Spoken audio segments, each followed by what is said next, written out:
Descent checklist. Stand by.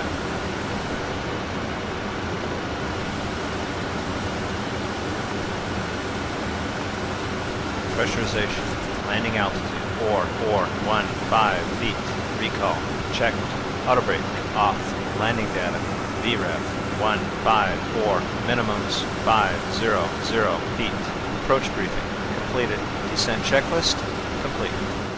Hey, and welcome back. I'm Rob, aka ShipDriver71, and today we are flying into Reno, Nevada, and more specifically, Pacific Island Simulations, Reno-Tahoe International Airport, KRNO. This is PacSim's most recent release and is available for Prepar3D V4 only. Like a lot of PacSim airports, they didn't stop at the airport itself, but modeled the area around the airport as well, and in the case of Reno, PacSim added numerous custom buildings around the city as well as photo textures. But we'll go into more depth about the airport when we're on the ground and deboarded. Until then, enjoy the approach into Reno and Reno-Tahoe International Airport by PacSim.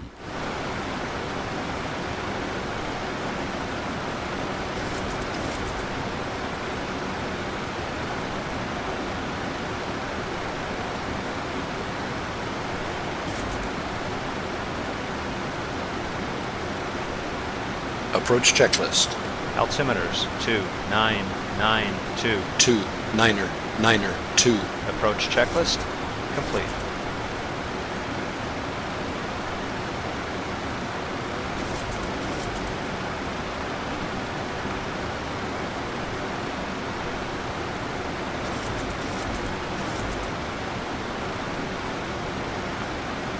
Transition level.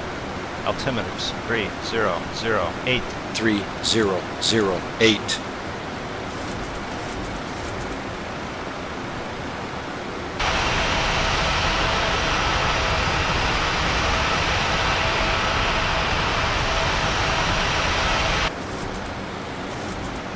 Flaps 5. Flaps 5.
$10,000.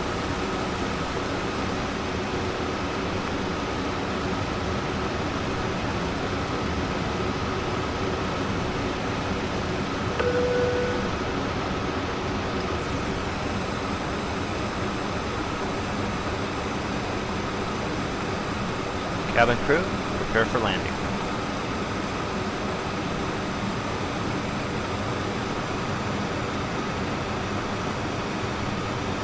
Ladies and gentlemen, we'll be arriving at our destination shortly. If you are making a connection to another flight, please see the customer service agent meeting this flight or video monitors inside the terminal for connecting gate information.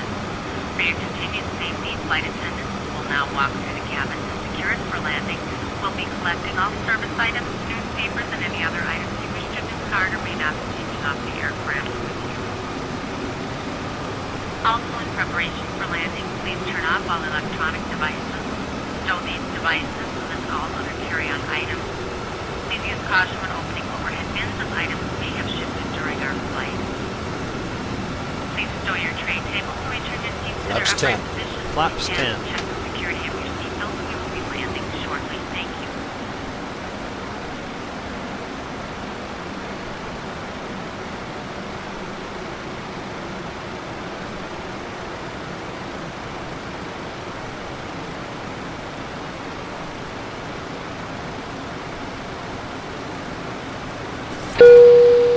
Yes.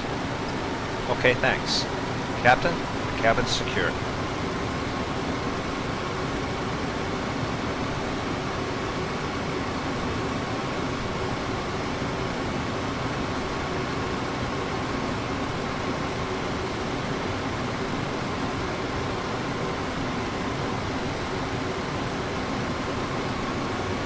$2,500.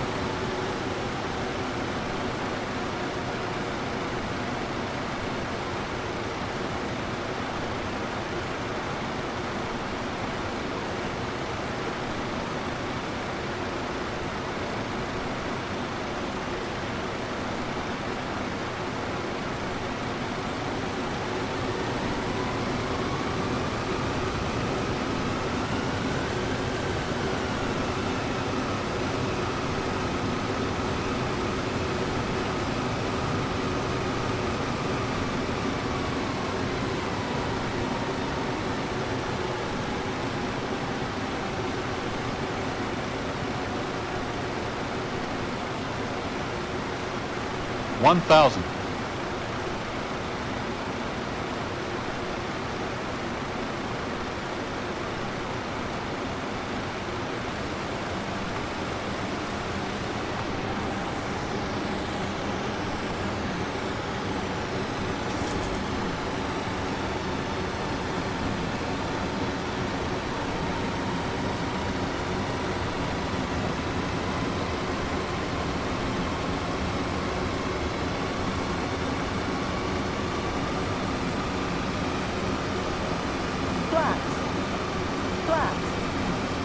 Gear down.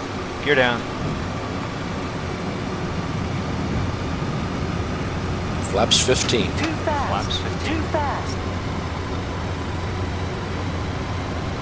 Landing checklist. Engine start switches. 1,000. Auto. Speed brake. Armed. Landing gear. Down. Standing by for the flaps. Flaps 30. Flaps 30.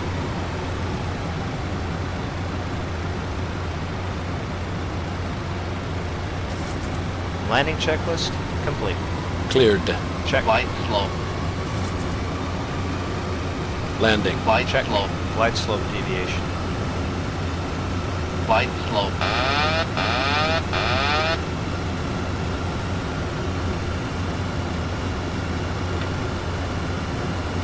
Localizer alive. Flight slope deviation.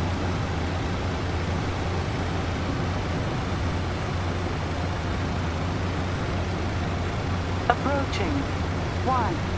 16 right.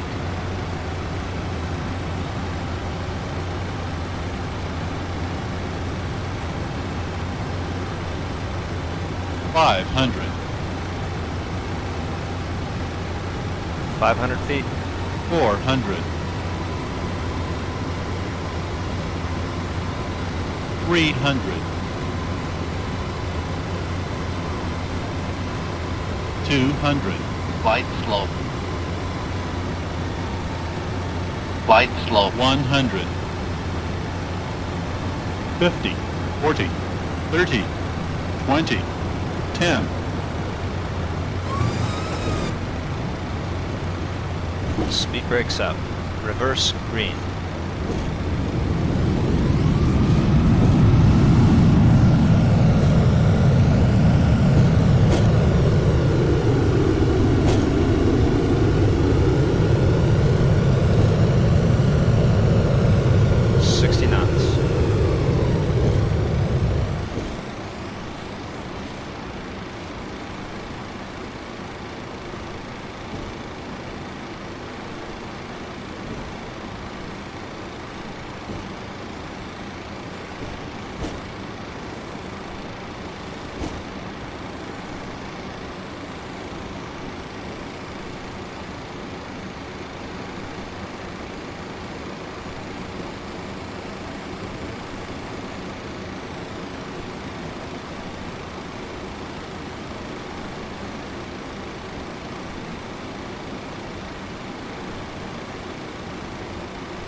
Ladies and gentlemen, this is the conclusion of our flight. Please remain seated with your seatbelts fastened until the captain has turned off the seatbelt sign and the aircraft is parked safely at the gate. This will be your indication it is safe to move about the cabin, gather your belongings, and disembark. We'd like to thank you for flying with us today. We appreciate your business and hope to see you again on a future flight.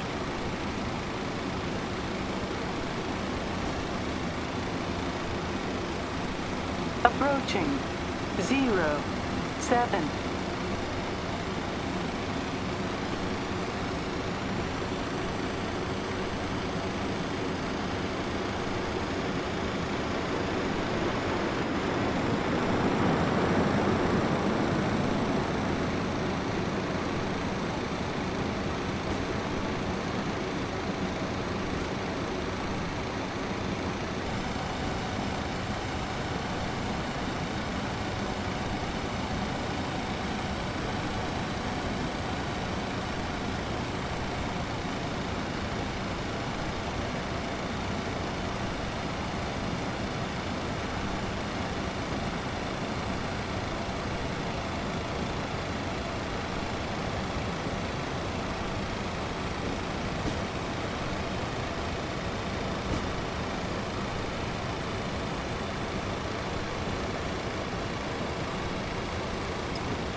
Cabin crew, disarm slides.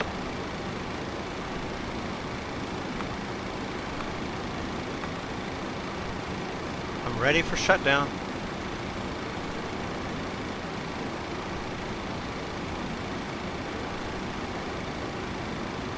Shutdown checklist. Fuel pumps.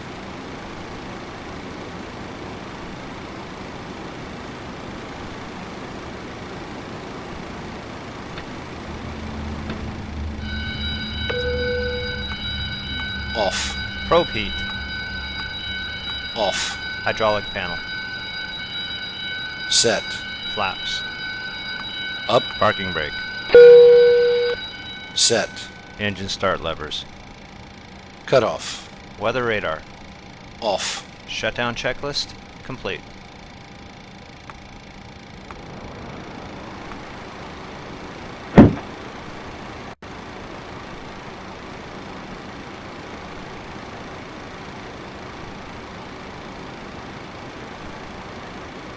Cockpit from ground.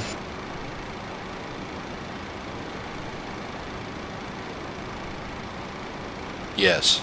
Yes, sir. Chocks are in now, and you can release the parking brake. Thank you.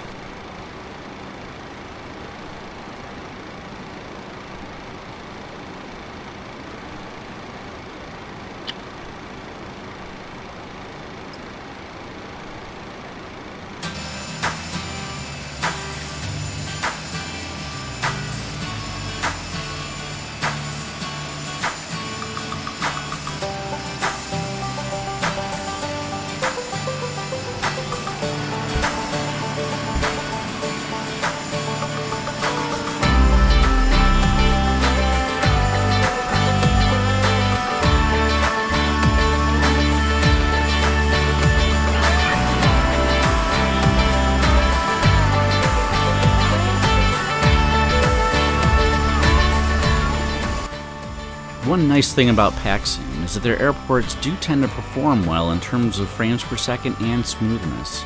Although I will say that in P3D V4 that is not as big of an advantage as it used to be in FSX or V2, because developers using the P3D V4 development kit code are getting better smoothness in FPS than using the old FS8, 9, and 10 code for things like ground textures. And that is with my Ultimate Traffic Live traffic cranked up to 100% for airliners. I did have a little bit of choppiness, as you might have saw, just as I exited the runway when I was facing west. It may be because dynamic lights were coming into play from the airport, because after a 360-degree spin with the hat switch, frames and smoothness were normal. Because this was an evening landing, I did turn off building and vegetation shadows to help things out though. One thing you may have noticed was how bright the taxi light on the iFly 737NG is. It almost completely washed out the marshaller altogether. It is definitely too bright. Conversely, the dynamic lights at this airport are actually too dim. At first, I didn't even think they were on at all, especially with the dark-colored AlaskaAir.com liveried 737. They are more noticeable on light-colored aircraft, but they appear to be about the equivalent of moonlight in terms of strength, and are kind of overwhelmed by the baked-in night texture of the tarmac. At another recent P3D V4 only scenery, Turbulent Designs KGPI, they have brightness pretty well dialed in, although they actually have too many dynamic lights around the airport, which does affect frame rates, although you can shut off non-essential lights in the configuration panel. Here at Reno, however, there is no dynamic light control in the configuration panel. You control them by the dynamic lights control in P3D itself. Unfortunately, many P3D built add-on aircraft, like this iFly 737, use dynamic lights for taxi and landing lights, so disabling dynamic lights in the sim also disables one's only landing and taxi lights. It seems that dynamic lights are an area that many developers are still really getting dialed in. One general observation regarding dynamic lights, which is not specific to this airport, it would be nice to see shadows cast by sim objects in GSE under these dynamic lights. I haven't yet seen it at any airport and would really add to the immersion if it doesn't kill frame rates. On another note, there is also no switch in the configuration panel for this airport for ground service equipment. So at some of the gates, there is a physical space conflict with GSX service vehicles, although at this particular gate it was fine. The taxiway flow of AI aircraft was different than what the GSE Follow Me car wanted as well. That is pretty minor because it's not a particularly big airport. Aside from the dim dynamic lights and minor issues with GSX, which are probably AFCAD related, the rest of the scenery is superb, and as I said before, easy on FPS. PacSim is one of my favorite airport developers, and it's great to see them starting to take advantage of the P3D V4 development techniques. After a few weeks of getting back into the flight sim world to see whether there have been any meaningful improvements in the FSX P3D continuum, I can say that I am able to run significantly higher settings and still get more smoothness when add-on aircraft and scenery are developed specifically for V4.